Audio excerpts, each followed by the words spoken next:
What is up, my peeps? Joshua Smith here with another GSD interview. Every single week, we interview top entrepreneurs and just straight up top badasses out there dominant in their space. These are people choosing to not live a life of mediocrity, but choosing to go out there and do epic, amazing things with this one gift called life that we have. So today, you guys, we've got a very special guest on the show. This is a guy I've been following for a long time. This guy's absolutely brilliant. He works with a lot of elite athletes, elite entrepreneurs, optimizing their life, their health, their brain functions, and this guy's just doing so much. So really stoked and honored to have Russ Scala on the show. Welcome to the show, my friend. Hey, Josh, how you doing? Doing awesome, man. Excited to have you here, So, I know I love what you're doing. We've got such a broken healthcare system that exists. Everything is after the fact, treating symptoms, I love the way that you're really just revolutionizing the healthcare system, and I'm sure we'll get into that in a hardcore way. but before we jump into that, man, I'm really interested in your journey that got you here. Right, rewind the clocks back to let's say college. I mean, what led you to the journey, the path that you're on today? Oh, that's a good question. I was sort of a nerd when it came to the physiology, bro. I started working in the emergency room when I was like 14 years old. So I got fascinated with that kinetic environment of life-saving. And when I was old enough, I went to paramedic school and took the emergency room to the streets and started working and saving lives, and was fascinated with the metabolism, giving cardiac drugs, administering medication sublingually, IV therapy. Well, early on, we started drinking and abusing our bodies too much, bro, because none of us wanted to go to a counselor, right?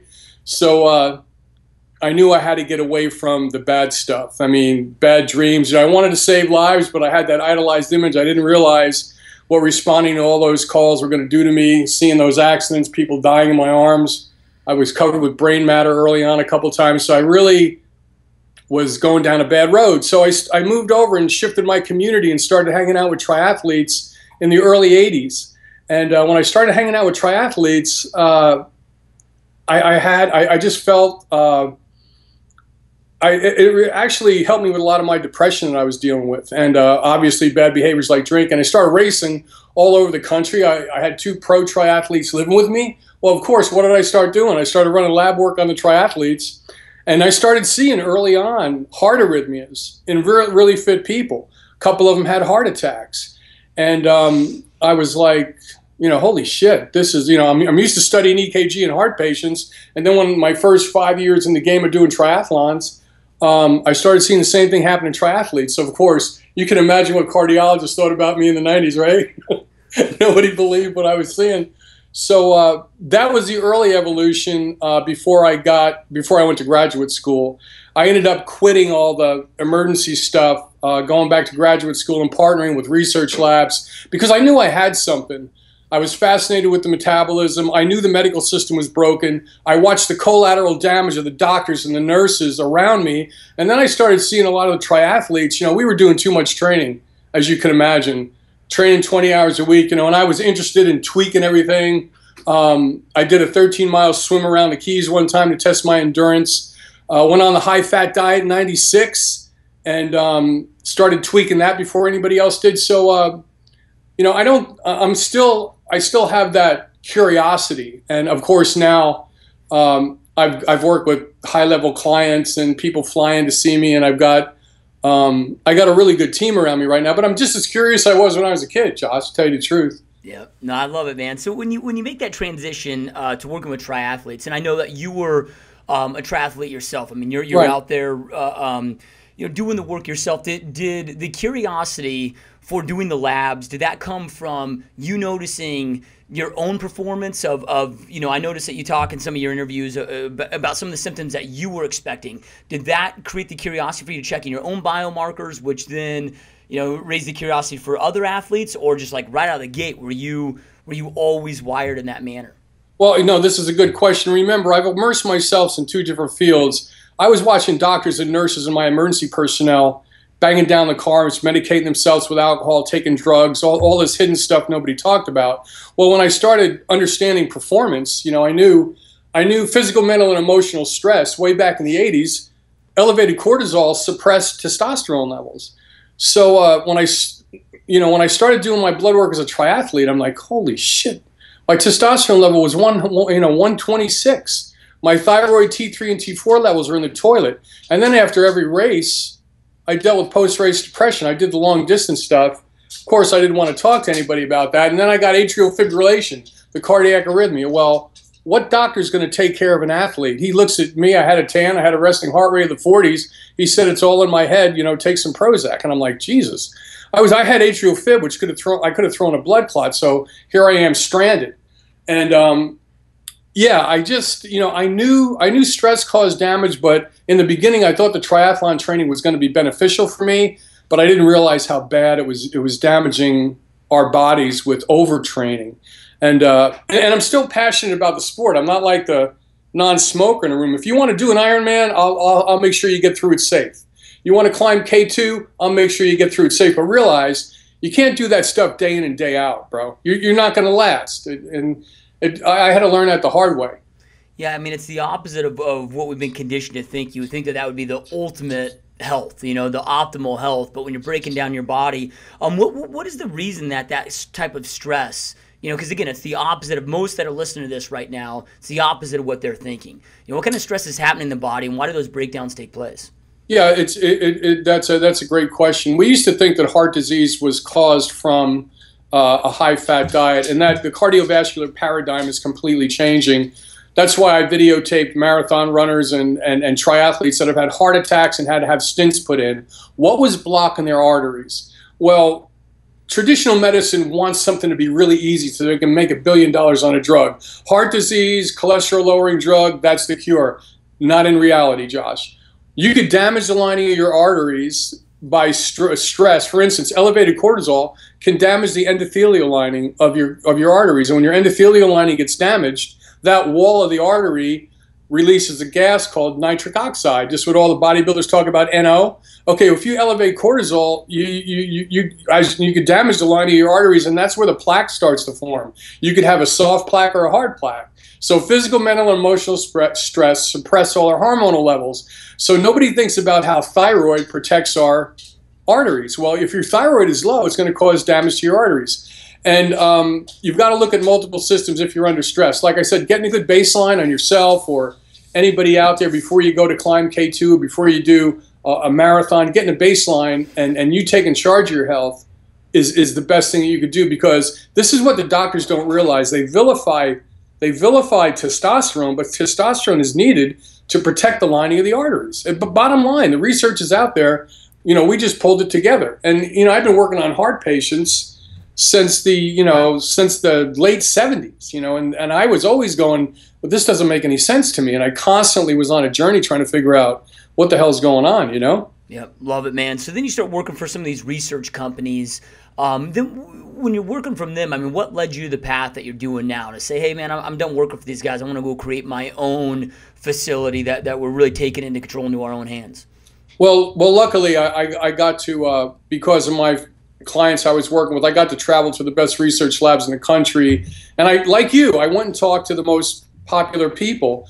Dr. Kenneth French was a chief lipid science officer for a company called Atherotech that developed a new cholesterol test that looks at the little marbles, the lipid subfractionalizations. I went and saw him 12 years ago because I sat in his office and I said, show me those little small cholesterol molecules that are blocking the arteries. So I was able to do that and then share that information. I went to advanced nutritional testing labs that looked at the intestinal tract. You are not what you eat, you are what you absorb. The intestinal flora or the microbiome is going to be the future of medicine, part of the treatment protocols that you and I will discuss. If your gut is out of balance, Josh, it's going to affect your brain chemistry. So I flew to the laboratory that was doing the best microbiome testing and sat with those people. I mean, I had to be Luke Skywalker and go see Yoda for a bunch of years, right? Yep. So, and then I once you get a baseline of the metabolism, and you know this if you're a business owner, once you get a baseline, then you just, I just kept building on that every year. So now when I sit in front of clients that need help, I could pull the puzzle pieces together really quick. And, I meet people all the time that go, how do you know how to do this? Well, I'm thinking, well, geez, it's so clear to me, but, I got to drip the science on people slowly because a lot of times they can't figure out how I pull this together. They think it's voodoo, Yep. Love it, man. So one of your latest YouTube videos I was watching is on performance enhancing drugs, and with the media and I mean they get such a bad rap, right? Because of the abuse that exists out there. But I'm a big fan. You know, I started TRT about a year and a half ago. Good. And I'm in my early 30s, man. I'm you know, trying to eat fully organic. I'm working out, and no matter what I did, I just didn't feel right. And then that's when I met our mutual friend Jay Campbell. And he's like, "Dude, go get your hormones checked. My testosterone was low 300s." Was it? And I mean, within 2 weeks, it was such a massive turnaround. That's good. So let's talk about that. I mean, you know, you talk about it being a must as we age, and so what are PEDs, and talk about your philosophy of the importance of them. Well, I think, again, we have to clean the chalkboard in our heads and rethink some things. Physiologically, performance-enhancing drugs are going to be important as we age. And people like you that have a distribution channel of listeners, this research is out there, but it gets vilified in the press. You know, I focus on people's hormonal levels, looking at their thyroid, cortisol levels, and testosterone levels. Why? Because if you're under physical, mental, or emotional stress, you're going to lower all your hormone levels. So, Josh, if you would have went to a normal doctor and didn't talk to Jay as you were feeling bad, you would have went to a doctor and he said, "Oh, your testosterone levels are 300, you're fine. It's probably all in your head. Why don't you take an SSRI, Prozac, Paxil, and Zoloft, that it's going to damage your prefrontal cortex over time." That's what's happening in medicine today. So performance-enhancing drugs, all they are hormones that are made from cholesterol. All right. So now you pull the trigger with Jay. You went and got your testosterone levels checked, and you're, like you said, you're not thinking about muscle. You're thinking about protecting my brain. So as your levels came up, you empowered yourself with the new research and you took it to the next level. So, you know, physicians treat everything in isolation. You know, we need to look at multiple systems of the body. That's how we treat people like you. And I have a lot of clients that are like yourself. They're in the hamster wheel every day. And when people like you are in the hamster wheel every day and then they got to deal with dead air, that's where the drugs, the ladies, and the alcohol come into play. And I got to deal with addictions all the time. I got to help them, you know, cycle out of the addiction. And I use the hormone replacement therapy for that as well, brother. Yeah. Well, then let's go down that path, because, you know, I one of your YouTube videos, which I absolutely love, you talked about business owners, you know, these hard driving CEOs, going through the same stress as a professional athlete. You know, it may be more mentally than physically, but it's something that a lot of people don't have the awareness of, and they're abusing, whether it be caffeine, and then, like you said, alcohol. And I've been down that path where it's like the excuse was, "Oh, dude, I need 3 beers just to be able to shut off my mind at night to pass out." You know, right? And I don't think that they understand the abuse that they're putting on their body. Exactly. Good. That's a great question. You know, Josh, in our 20s, we got these little Pac-Men in our brain called monoamine oxidase that eat up all the excess adrenaline, okay? Well, as we get older, those Pac-Men disappear. So anything after 3 o'clock that stresses us out, we start cycling scenarios in our head. So a lot of my very high-functioning business owners, and I just had one call me this week. He owns a $100 million company. He calls me from a ski trip in Sweden. He says, "You know, I've been sick in bed for 3 days. You're supposed to be taking care of me. What's going on?" Well, this is a guy that I got ramped up. I got him feeling better. I got all his numbers corrected. So that now he went on 4 different ski trips, put himself in the toilet, and then he's blaming me that he can't get out of bed because he got sick. So, you know, I totally get these guys' behaviors like yourself. In order to be functioning at the level you're functioning at with 5 different companies, you're going to come down. And when you come down, and your levels dip off, that's when people around you go, "Josh, what's wrong? You're not talking." Well, no, in order to do what you do, in order for your brain to function at that level, your neurotransmitters got to be flying up here. That's why you do what you do. But like me and everybody else that I'm dealing with, but then when we come down, I don't even want to be around any people, because people or girlfriends or wives, they go, "Russ, why are you so quiet?" Well, and I'm like, Jesus, I was just on 2 radio shows, dude. Give me some time to decompress. And then, you know, of course, I get told I'm bipolar, and, you know, you can see how the scenario rolls out. High-functioning people need to take care of their brain chemistry, and they can't shut their brain off at night, Josh. This is why we look at the neurotransmitters in the brain. We look at hormonal levels, because the TRT, forget about libido and muscle for a minute. TRT helps with brain chemistry. Testosterone naturally elevates a neurotransmitter called dopamine. It's actually a natural antidepressant. So, again, very high functioning people, need to understand what you're doing, because you're working at a high level. And when these folks run into a wall, they're only looking at antidepressants, brother. Yeah, and it's something that I know I've struggled with heavily. I know that a lot of our audience has, and a lot of entrepreneur clients of mine that reach out, it's what they struggle with is figuring out then how to, you're almost like relearning how to deal with yourself in society, because it got to a point, exactly. And you just brought up a good point there of after you get done with it, then you go out to the general public and yeah, you're just, people call you introverted, whatever that may be, and then it gets to the point where, man, the only way for me to be comfortable here or to get the energy to go out there and socialize then becomes to drink alcohol and whatever it may be, and you go down this scary ass path. And you said it so well. Again, I don't judge anybody, man. I don't care how much money you make. I have a passion to get people out of the railroad tracks. And when I was a paramedic, I was attached to a SWAT team for like 5 years. And, I didn't really like that. I thought it would look good on a resume, but I had to go through the police academy, got attached to the SWAT team, had an MP5, Sig Sauer, bulletproof vest, radios in my trunk, and this is when I was in my 20s. Well, I couldn't deal with regular people when I got off work. I started getting that Copland mentality that everybody's an asshole. And you get that because you're in a constant state of awareness. And I couldn't wind myself down. My girlfriend would go, well, let's go to Bed's Bath and Beyond. I'm like, what the fuck? I'm like, I can't do that. So, it was socially, it was bad for me, man. So, and again, I'm in my 20s and I didn't know. I'm like any troop trying to do something really unique and do something that you get fulfillment out of, and I was killing myself. So I had to learn those things along the way. And then I see it now. I see it now with high functioning people. They run into the same wall, and they may use alcohol, they may use Xanax, they may use whatever they can do to shut their brain off, because that's it. I hear that constantly. Russ, can you just shut my brain off at night? And I'm like, well, let me drill down on that. It's not that easy. Let me get inside. I got to do a deep dive into your metabolism. And then a lot of them, I have to build a relationship with them, because when I'm doing blood work, they're like, oh, by the way, I do a few oxys a week. I go, okay, well, how many is a few? 20.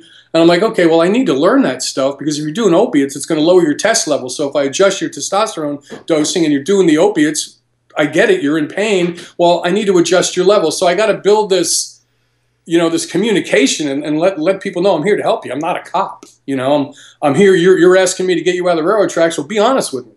Yeah, and so many people have such a tough time being honest with their doctors. It's I don't understand why, but I guess I do, because I've been there before, where you kind of bullshit your way through it. And nobody wants to listen. You know this. I mean, you're a young guy. You're entrepreneurial. You don't want to go in and tell somebody that you're taking a beating right now, and then you have a certain respect in your head. Like, I work with some private military contractors. That's who I'm going to send my SWAT guys to if they run into a wall. I'm not going to send them to a woman counselor that just graduated Harvard. They need to talk to somebody that had boots on the ground like they had. You know what I mean? And that's why I think we don't come clean with people. We get 10 minutes with a doctor. How is he going to know your history? Yeah. You know what I'm saying? Well, everybody's dropped into the second act of a third act play, and then they want to fix us right away. And then, of course, I wouldn't want to be honest either, because they wouldn't know what to do. If you and I got into trouble a few years ago, we'd be on a 3-year journey. We'd go to our general practitioner, we go to a counselor, we would, end up at a food allergist, and then we're talking to the guy at Whole Foods with the dreadlocks and the Tevas, still not getting no answers. By what you're doing, we're shortening that interval of time for people. When people hear our dialogue right now, they may get the aha moment. They may come to my YouTube channel and watch a little 3-minute video and go, you know what? I want to try that. And I think that's what's going to move everything forward. Yeah, it's one of those things where with the current medical system, it's. I mean, I have some friends that are general practitioner doctors that, they're going broke, right? So I get why they've got to just just jamming these patients, and it's such a sad system to see it happen. But you look at this, it's like, I don't know the exact percentages, but it seems like 90+% of all age-related diseases are preventable if we're just proactive, and right. Everything's so symptom-based, and I hate that. It's like there's got to be these biomarkers that we can watch out for, that we can look for to stay ahead of this game. So what are some of those biomarkers? If somebody comes into, let's say, a guy like me, I'm 34 years old, I come in there, according to my doctor, I'm healthy as can be, but I know that's probably not truly the case. What are some immediate tests that you guys are looking for? Because I know it's not a general plan. It's very, very personalized to that individual. Yeah. Like I said, my group and myself, I take a deep dive into the metabolism. But just using a sweeping generalization, get your head, and you'll get your head around this really easy. Okay? And it ties into what Jay's doing as well. What do diabetes, heart disease, cancer, and obesity have in common? Elevated insulin levels. So if I'm sitting there, I'm going to talk to you. I'm going to say, Josh, I'm going to keep you in the game the next 30 years. All right? This is what we're going to do. We're going to start out keeping your insulin levels down. How do we do that? Well, we're going to move into the ketogenic diet and do intermittent fasting. All right? And it's going to take some time. I'm not asking you to pull the trigger overnight. I just want you to get your head around the research. So now you start studying the research on the ketogenic diet, which you already know about, intermittent fasting, what it does on a cellular level. I take you at 60,000 feet, and then I show you on a cellular level what we're doing and why the doctors aren't talking about it. Then I move you over to the TRT therapy. Let's do this, Josh. We're going to maintain your adrenal function, we're going to maintain your thyroid, and we're going to maintain your testosterone levels. Now, it's your job to get your blood work done every 100 days, okay? That is the protocol. Those two things impact more metabolic pathways than any drug on the market. Now, that's going to be hard for people to get their head around. Imagine what you and I what I just told you about. We just wrapped up about 4 diseases, bro. Yeah. If we do that, we will attack 4 diseases from a prevention side. And how simple is that?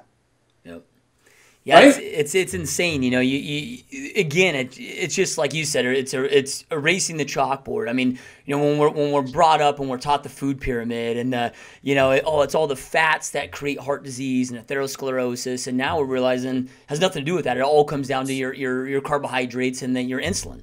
Yeah, and like you and I, you probably saw that on a cellular level. You got these little batteries in each cell called the mitochondria. And my lab testing actually looks at the mitochondria on a cellular level, whether you're an executive or an athlete. So when DNA unzips on a cellular level, you need essential fats, essential amino acids. There's no such thing as essential carbohydrates. So if you start getting your head around that thinking like on a cellular level, well, maybe my body doesn't need essential carbohydrates. Let me do a little evolutionary biology study. Wow, the Inuit and the Maasai tribes, son of a bitch, they haven't been eating carbs for 100,000 years. I wonder if there's something to this. And then you do a little bit more. And then you may watch a podcast with you or may go to my YouTube channel. Now the person just empowered themselves with, you know what? With 4,000 hours of training, my doctor has no information or no training in nutrition or hormones. Why am I listening to him? I mean, I know he's a good guy. He's my neighbor. But he's not trained in this. So I better do this on my own. And that's the evolution, brother. Yeah. So when you're talking a ketogenic diet, just so our audience understands what that is, how is that defined? Is it under a certain amount of carbohydrates a day? Is it completely zero carbohydrates? What does that look like? Well, I think there's a way that we could shift your body into nutritional ketosis. And all the Dalai Lamas out there's a bunch of gurus out there preaching the ketogenic diet right now. It has to be done the right way. Everybody's biochemically unique. If you could shift your body from burning glucose like we did as triathletes to burning fat, there's a ketone that's released from the fat called beta-hydroxybutyrate.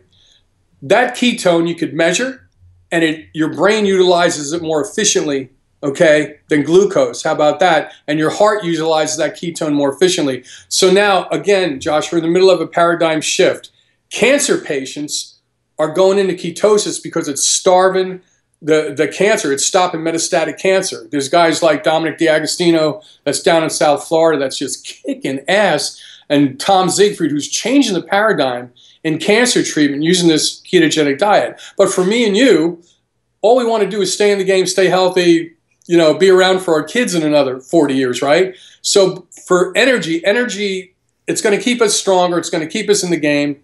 You don't need 3 meals a day. That's hard for people to get their head around too, because again, it's cleaning the chalkboard in your head. You combine the intermittent fasting with the ketogenic diet, you will light your brain chemistry up like a Christmas tree, bro. That's a true nootropic protocol, along with some other tweaks that that I use for my clients.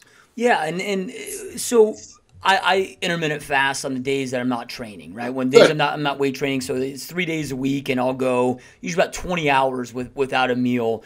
And dude, I mean, you're right. I mean, the brain function, like anytime I've got to do like any system building behind my computer that takes a lot of brain function, I like to do it while I'm fasting because it's a whole different feel. So what's going on chemically in the brain that causes that? Yeah, you're actually, well, on a cellular level, think about the mitochondria. I got a mitochondria video on the Russ Scala YouTube channel that breaks this down. On a cellular level, your neurons, when it's amazing, but you're utilizing fat more efficiently. When your brain uses glucose, it creates a lot of free radical damage. So your brain is firing at a much higher level. And believe it or not, when you're fasting and when you're in the ketogenic diet, this is pretty interesting. On a cellular level, you're doing something called autophagia. It's a cellular. The cells are sweeping out all the debris from thinking. So it's actually part of the cancer protocol. So by utilizing the fasting and the ketogenic diet, your brain is utilizing fat or the ketone called beta-hydroxybutyrate more efficiently than glucose. Now, all of a sudden, your peripheral vision expands. And think about it, Josh. If you were a hunter and gatherer, would you want to be lethargic when you were hunting and gathering? No. You're in a fasted state. It was called persistent hunting 100,000 years ago. You would go 15 miles trying to find food, and you got to be ready to see something, go after it, and then switch and go after something else. Your brain has to be dialed in. We're hardwired to use this ketone for fuel, and I think that's coming to that's coming mainstream right now because some people think the first opiate was grain.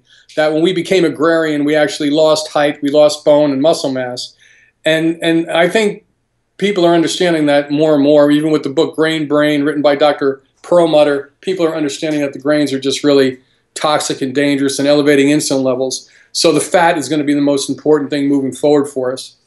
Yep, love it, man. So something I started about a year ago is a supplement drug, whatever you want to call it, called metformin. That helps kind of reduce those insulin levels. Is that something that you've been playing with at all, that you've been researching at all, that you're a fan of? It's a good tool. How do you like it? Yeah, I mean, I definitely do. I mean, the biggest difference I'll notice, I mean, I don't notice any difference in necessarily the way that I feel. But let's say it's like a 3-day weekend and I go out with the wife and kids and we go to a resort where before, when you kind of splurge and it seemed like I'd gained 10 pounds. Now it's like once in a while I can cheat like that and get away with it. I bounce back very quickly. Yeah, and you're fit. You got to understand, like, a lot of my clients, when I'm doing an intake on them and they're a little overweight and I get in their backstory, I don't even mess with their diet, dude, until I get their brain chemistry in balance because they're banging down the carbs, they're medicating themselves. The carbohydrates and maybe the one thing that's keeping them from going over the edge. So I gotta drip on them slowly because they're in a bad place. Yeah. They're running multi-million-dollar companies. It's the emperor has no clothes. Everybody tells them yes, and then I got to come on board and shine a light on everything. So I don't, and I like that because it's challenging for me. It's just I've got to clean the chalkboard in their head, and if they're banging down 6 meals a day and snacks, then I know I'm going to have my work cut out for me, So I gotta. But I like everything that I like the metformin. I like all the tools out there to hack the metabolism because we want to keep insulin down. I mean, insulin is the one thing that if we could lower the insulin levels with everything you and I are talking about, that's going to help us more than anything moving forward, as well as the exercise and staying in motion, Yeah, before we kicked off the podcast, you and I were talking about some of the work that you've recently been doing with these young computer programmers, that are staring at screens for 16, sometimes 20 hours a day. That obviously, I don't know if it's the blue light or whatever, but it has a massive damaging effect on being able to get into your sleep cycles, your REM cycles, different things like that, and some of the work that you're doing there. And I know that's a lot of our audience. I mean, we're sitting here, we're glued to these. Most of our audience are millennials that are glued to their devices all day that do suffer with that. What are some of the things that you're looking for? I know you go on and do certain brain scans, you know, with that? And what are some of those, I don't want to say cures, but things that you're doing to help with that? No, that's a good question. You know, whatever I have to do, as you know, I got to change hats and I got to immerse myself in the field. So whether it's bodybuilders, triathletes, cops, firemen, SWAT guys, war veterans, I've got to immerse myself with that group. And obviously some of them don't let you in very easily, you know, so I got to be slick that way. But the computer programmers or code writers really interested me because I was studying this when I was getting my master's degree. I was studying the aging workforce and ADD and what's going to keep people focused in a short attention span theater type of thing. And when I started meeting these code writers that were telling me what they were doing, they were 16 hours, 20 hours in front of a computer. I'm like, well, you know, well, talk to me. Well, and they would tell me about their day. And then they were banging down the simple carbs. They were on sleep medication. They couldn't shut their brain off. They're cycling thoughts in their head. So a lot of the stuff that I saw from the war veterans, I was seeing with the young computer guys. So I'm not saying anything. I'm just collecting data, right? Then I tested a couple of them. I ran some lab work on them. One of my urine samples look at brain neurotransmitter levels. And all those brain neurotransmitter levels were in the tank. So the code writers, we made a video on one of the code writers. We called it Carpe Noctem, seize the night, because these guys like working at night, right? And they get into a zone and they put their headset on and they got their Skittles and their Red Bull there and they're rocking. Well, what's going to happen if you keep that up? And my goal was, I had a guy that just sold a multi-million-dollar company that has like 2,000 people in front of a computer. I was trying to develop something like you and I are doing right now that they could pull up and watch it and plug themselves into their own treatment protocol along with the research. So we haven't signed anything on yet, but we're looking at doing that. So yeah, I looked at the lab work, all the hormonal levels. I looked at neurotransmitters. I also looked at their intestinal tract. A lot of these guys are banging down simple carbs so much they cause an imbalance in their intestinal tract, Josh. It's you are not what you eat, you are what you absorb. And their guts were out of balance. And if their gut is out of balance, it's going to impact their brain chemistry and their sleep patterns. This is a lot of other research that I've been doing for like 20 years. So I would get back the information and then I would plug in a treatment protocol when they would come see my doctors and we would get them scripted. So when they do have those 16, 20-hour days in front of a computer, now they can plug in a program that's going to increase their longevity instead of them burning out. And these are key people for companies. As you know, one of these guys hits the skids and he goes down. What's the company going to do? What's a startup going to do, right? Yep. Yeah, and it's so true. You know, it's one of my companies is I'm a part owner in a software company, and it's a bunch of young dudes that do their living off Mountain Dew, you know, while they're code writing. And even though, yeah, they may be thin and you know, whatever, but they're slamming that stuff down. And, you know, like you said, it messes with the brain, messes with the sleep patterns, you know, and Jay always refers to it as skinny fat. You know, right? He goes, just because aesthetically you might look like you're in shape, I mean, it doesn't mean that your insulin's not out of whack internally, and you're not going to get yourself in trouble in that manner as well.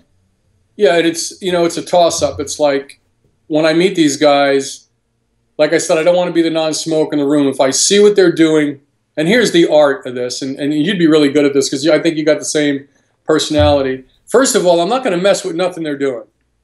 All right? If they're using Mountain Dew, whatever, but I got to educate them. And I would say to them, how long you want to stay in this game, brother? You know, you want to increase your performance, your brain-wise? Are you willing to try a few things with me? I've been doing this a long time, and I got to establish a relationship with them. And everybody says, Russ, you're never going to scale your business because you can only do one person at a time. And I'm like, you know what? That's fine. I'll do one person at a time. I'm totally good with that because I learned so much, and then I'll create some new content. So I got to establish credibility with these computer guys, find out where they are, and then get them out of the railroad tracks.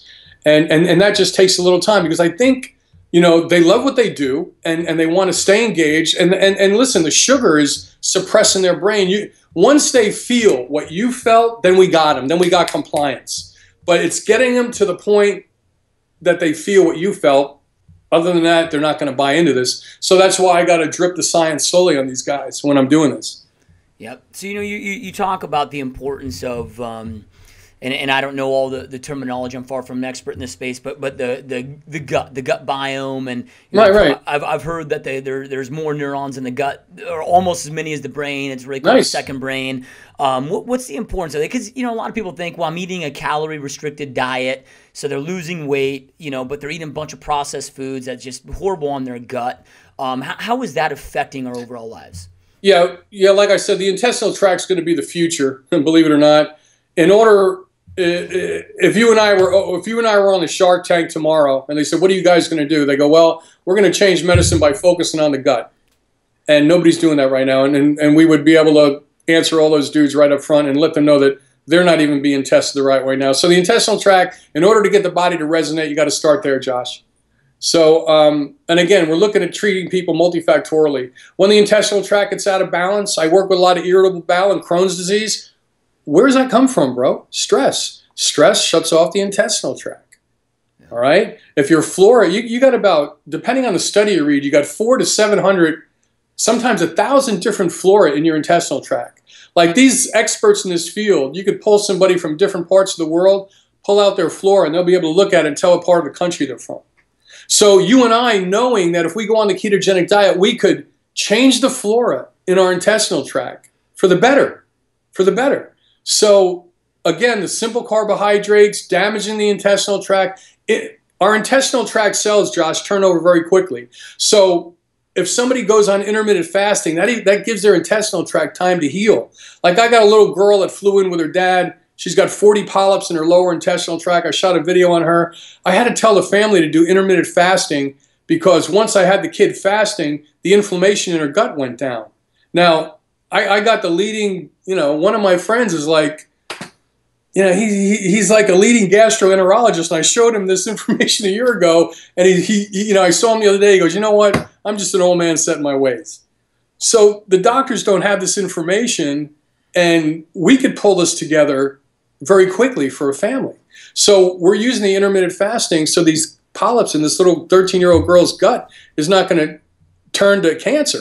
And we got to keep her insulin levels down because insulin's a growth hormone. The environmental toxins that are estrogenizing all of us, elevated estrogen from toxins, Josh, as you know, cause cell proliferation. So anything you rub on your skin that's a chemical can elevate estrogen levels. So you want to bring that down. So bring your insulin levels down, bring your estrogen levels down with all the toxins. That's a cancer protocol, brother. That stops the cell proliferation and cell mutations. It's not rocket science. So when it comes to that though, with the ketogenic diet, they're intermittent fasting, they're keeping their carbs extremely low to maybe non-existent. They're following that. As far as the other intake of the food that they're eating, with the beef or meats or other things that they're eating, is there something to be said for organic foods compared to processed, grass-fed, compared to when it comes to the gut flora and other things like probiotics? I mean, are there other kind of rules of thumb that you recommend? Yeah, I think it's, and as you know, this is common knowledge that, the factory farming, they use a lot of hormones, IGF-1. They feed the animals in the factory farms corn, and the meat has an off balance in the essential fatty acids. So, I love the ketogenic diet. I love all this research on saturated fat, but what I'm finding with some clients is if you have an imbalance in essential fatty acids, it could elevate the pro-inflammatory response. So anytime you could eat clean, you're spot on. I mean, you eat clean and you do what you can because I guess it's expensive for some folks. But yeah, the meat has to be clean, brother. You know what I mean? And organic, obviously, and grass-fed is a lot better.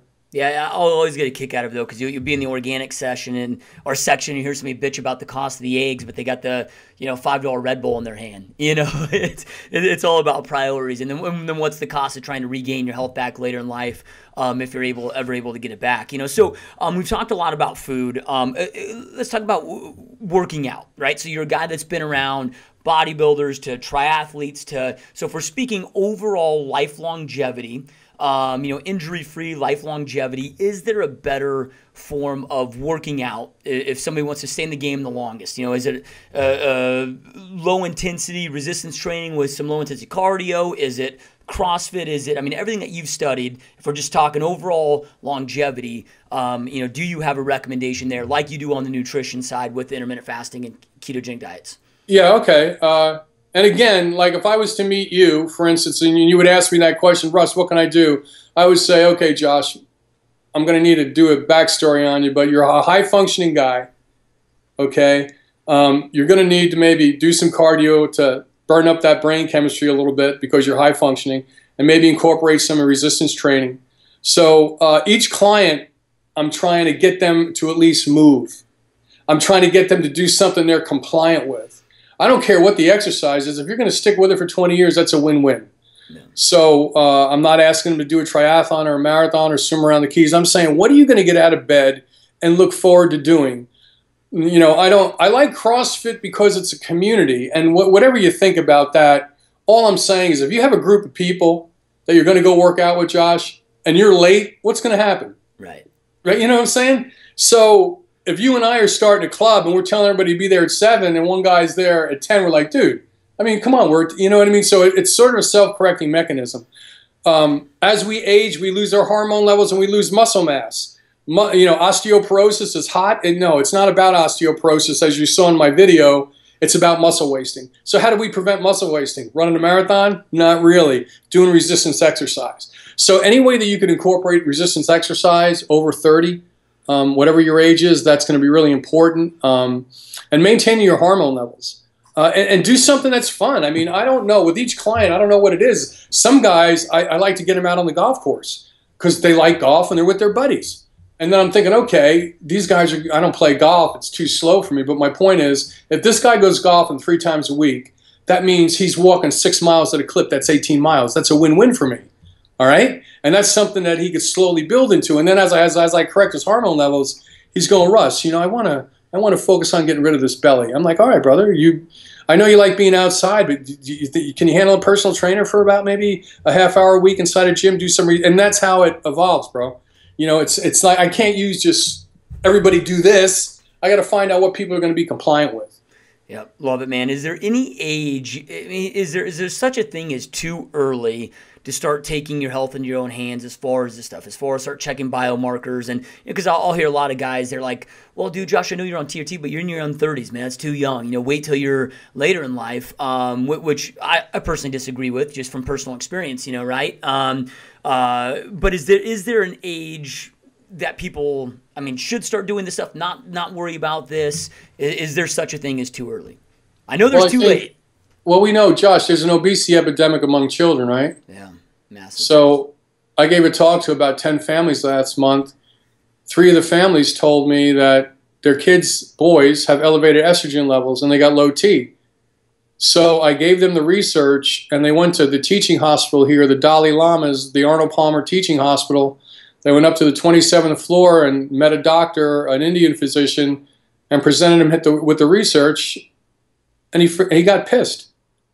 All right, so this is the world that we live in. And then once he read the research, I put some research together that said maybe one of the kids has an inborn error in metabolism and he's missing the aromatase enzyme, so he's not breaking down his testosterone, whatever. I just put it together for him and gave it to him.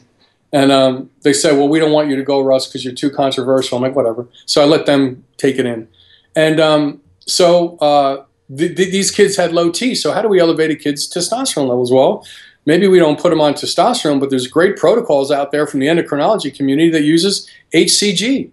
Let his testicles release a little bit more testosterone, and then how do we bring down his estrogen levels? Well, there's things we could do for that.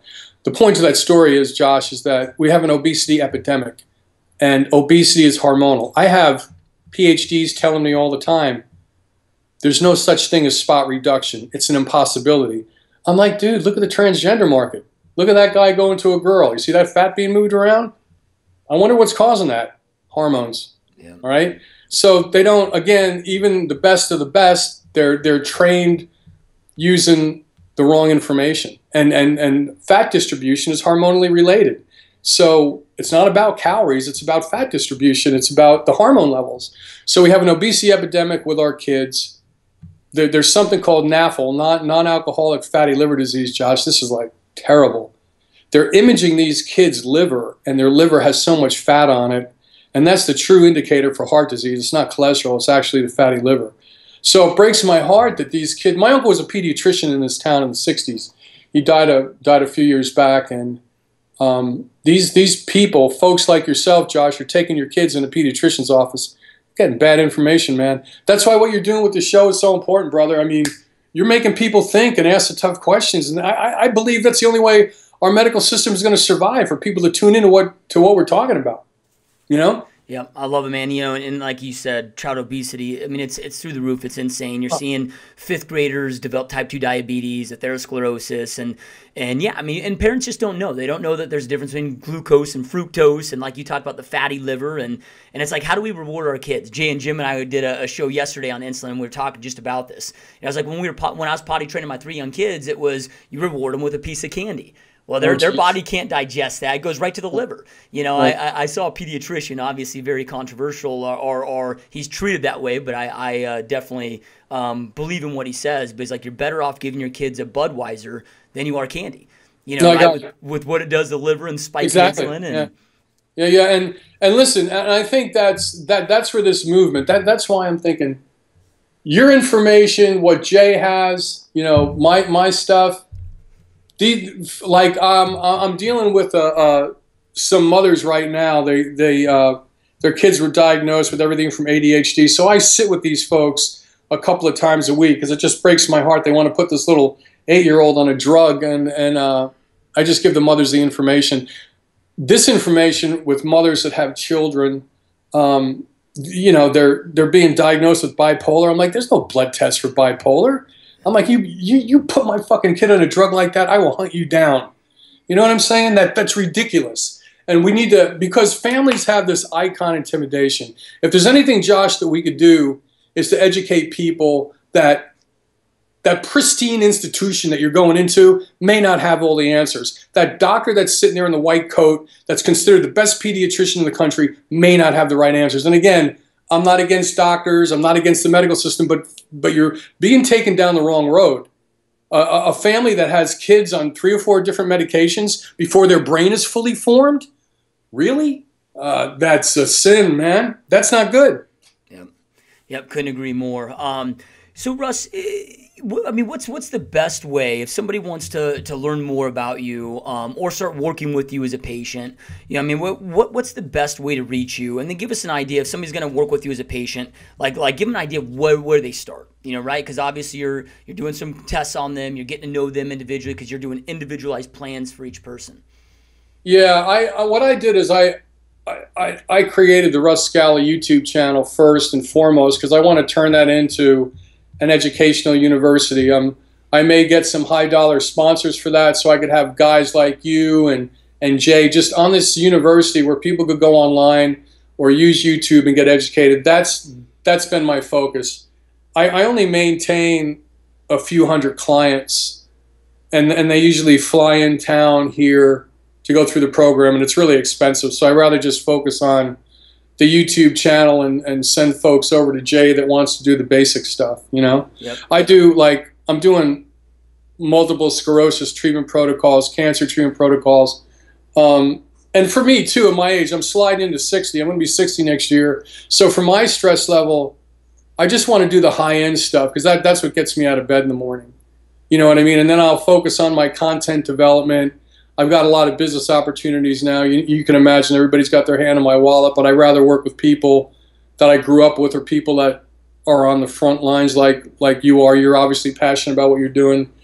So that. Did that make sense? I'm sorry if it didn't, but yeah. I love it. And those of you watching and listening, we'll have Russ's YouTube channel and also his website on there because I know that there's a lot of you that watch and listen to this channel that are elite entrepreneurs, you know, wanting to take your life to the next level, that are willing to invest, even if it is a high dollar amount, into your health. So we'll make sure to have links of all of that below so you guys can get to that right away. So, you know, I started this podcast, Russ, because I wanted to create an information portal. You know, there's all smoke and mirrors out there. There's all these quote-unquote gurus, and we find out that they've actually done it or lived it or whatever it may be, whether it's health, whether it's fitness, whether it's entrepreneurship. And I wanted to create a platform where we went out there to the doers, guys like yourself that are in the trenches, that are true experts in the area, that are actually out there doing it and changing lives, to provide that information to our listener base so they can go out there, get the intel they need to create the life that they know they want and deserve. I mean, you shared so much amazing information information with us. Do you have any last, kind of closing words of advice, that you'd like to leave our listeners with so they can go out there and live the most optimized, healthy life they possibly can? Yeah, I think, we have 65 million people that are going to turn 65. There's a lot of folks out there my age that are taking care of elderly patients. Here's what I want everybody to think about. If you get that phone call that says you have cancer, diabetes, or heart disease, and you hang that phone up and you're thinking there's a way out, you could data mine it, you could do a little research, you could go to Josh's channel, you could go to my channel, and you can see that you can start moving yourself out of the railroad tracks. That if you get that phone call with certain diseases, there are moves that you could take immediately after that phone call. Yep. Love it. Love it, love it, love it. And again, you guys will have links to all of those right below, so you can go check out Russ's channel, stay in touch with Russ, learn more about Russ. Like I said, I've been hooked on his channel for some time now. Follow him on social media. It's absolutely amazing stuff. It'll absolutely blow your mind. So definitely go check it out. And Russ, man, this has been a massive honor, man. We gotta definitely do it again, man. We got to keep rapping and keep educating, man. So really appreciate you taking time out of your busy day to be here. Yeah, anytime, brother. Anytime. You've got it. You're doing a wonderful thing. I'm not any good unless I could get it out through your distribution channel, man. So it's teamwork. Yep, I love it. And those of you watching and listening, as always, you guys, information without implementation is just the start of delusion, right? So information is not power. It's taking that information, applying it into your world, taking action on it that creates power in your world. So Russ shared so many just amazing pieces of information that can absolutely change your life, change your energy levels, change your focus, your overall life longevity, reduce a lot of the risk for a lot of the diseases out there that most are preventable. So you guys take this stuff very seriously. Go out there, take action. Of course, follow Russ. Keep checking out Russ and his content, because, again, it'll blow your damn mind. But take action right now. Don't wait. And thank you guys so much for watching and listening. We'll see you next time.